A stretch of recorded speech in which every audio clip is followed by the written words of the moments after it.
e companheiras, está sendo muito útil. E hoje, algumas coisas, o professor Felício, vocês sabem, ele é já professor de profissão. O professor Felício hoje me ensinou o significado de ser incondicionalmente petista. Quando ele já vindo para cá, assim, já aqui no prédio, perguntou se vai ter um encontro nacional do PT extraordinário.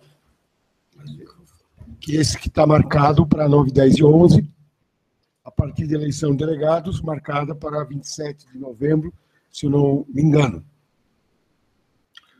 E apesar de que a gente já está há poucos meses, regras e detalhamento de procedimentos não foram ainda efetivados. A dúvida procede, vistas o conjunto de dificuldades, mas acho que podemos falar aqui por nós todos, se depender de nós, vai ter, porque é necessário.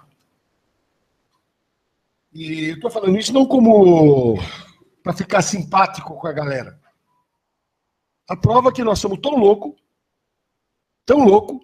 que na primeira semana de campanha eleitoral, nós, os loucos, estamos aqui discutindo algo que tem a ver com as eleições, mas que é com foco de resgate da construção partidária, que está ameaçada. Não no resgate do mandato, que corretamente foi lembrado.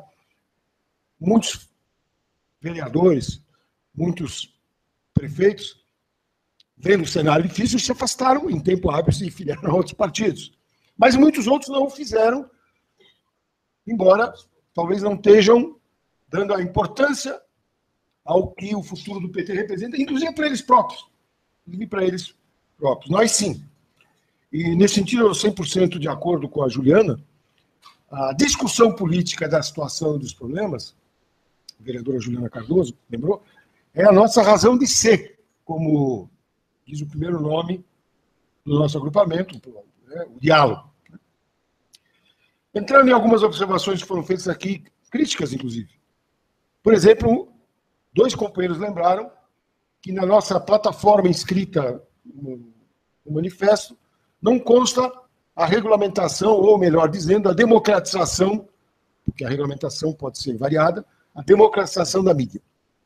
E, de fato, é uma decisão de um encontro do diálogo, que foi um erro, assumo aqui de público, tem o companheiro do Rio Grande do Sul primeiro a nos lembrar disso. Chegamos ao momento de inscrição de chapa, em tese, nós vamos integrar, evidentemente, esse ponto. Outros, né? Os jovens, por exemplo, nos fizeram observação também de pontos que nos interessam, que não estavam na plataforma. Reflete um pouco as condições em que ela foi produzida. Deve ser integrada, a plataforma, como a gente sabe, nunca tem limite. Fundamentais, como o da regulamentação da mídia, que me levam, então, a engatar com a nossa discussão aqui de conjunto. Quem vai decidir democratizar a mídia? Porque pode o presidente querer. Na institucionalidade brasileira, precisa que o Congresso vote. Pode, inclusive, num acesso de loucura, o Gilmar Mendes dizer que procede.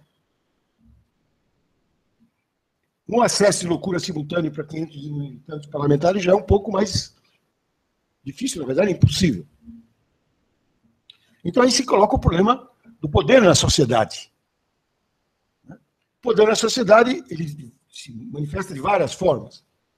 Mas, na nossa estrutura institucional atual, é, sobretudo, o Congresso Nacional. E esse Congresso, como a gente sabe, por tudo que ele tem mostrado, em colaboração com a mídia, por sinal, além do judiciário, é um obstáculo às mudanças no Brasil. Eu diria que esse foi, vou repetir o que eu já disse, mas eu vou ser chato, o principal erro que o PT cometeu. Porque erros, como eu disse, todos nós cometemos antes e não está garantido que não cometamos depois.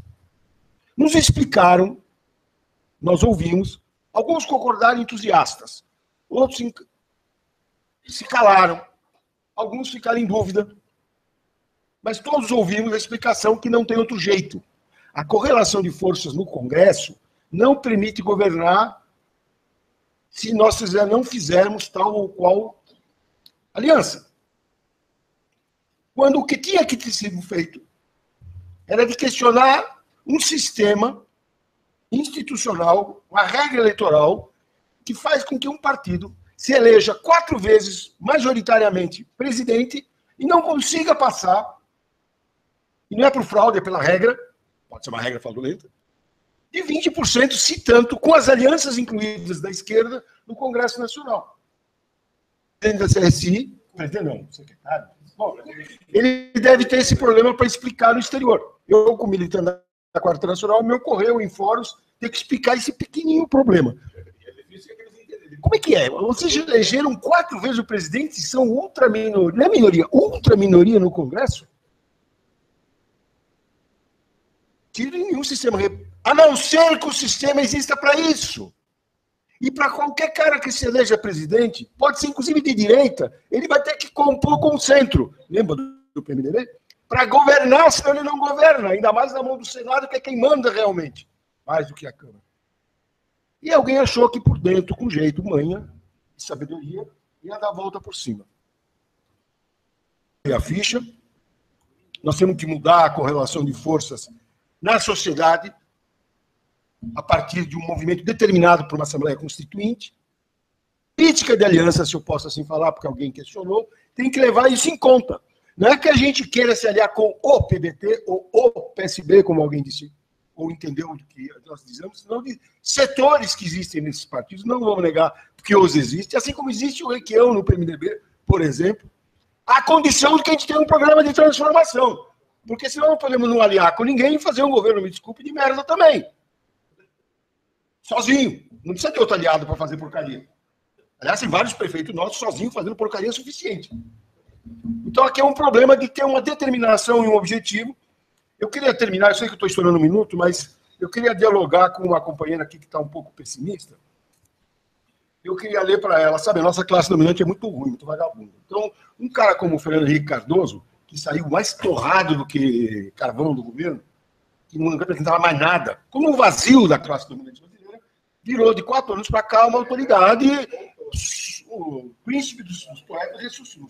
O príncipe dos sociólogos ressuscitou, como se fosse.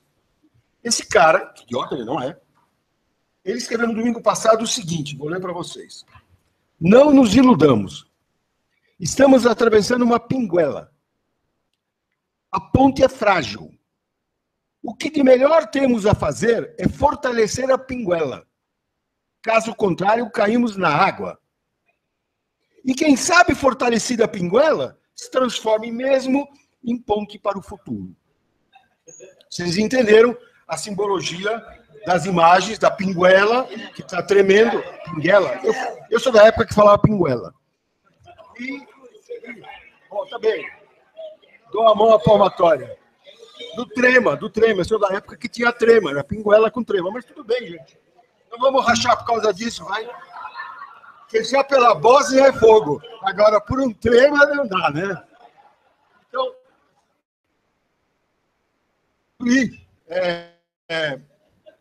é frágil, gente.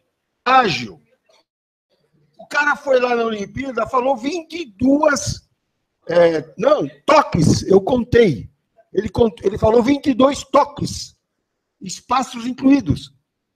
E tomou uma vaia que não voltou mais e não vai no encerramento. E não foi anunciado que era isso. Não, nem foi anunciado. Ele pegou todo mundo de surpresa, com 22 toques. Assim, Então, eu estou querendo dizer que é fácil, que o horizonte está iluminado, mas nós ainda não fomos derrotados. Eu termino com o companheiro da camisa bonita lá da FUP, companheiro petroquímico de Araucária.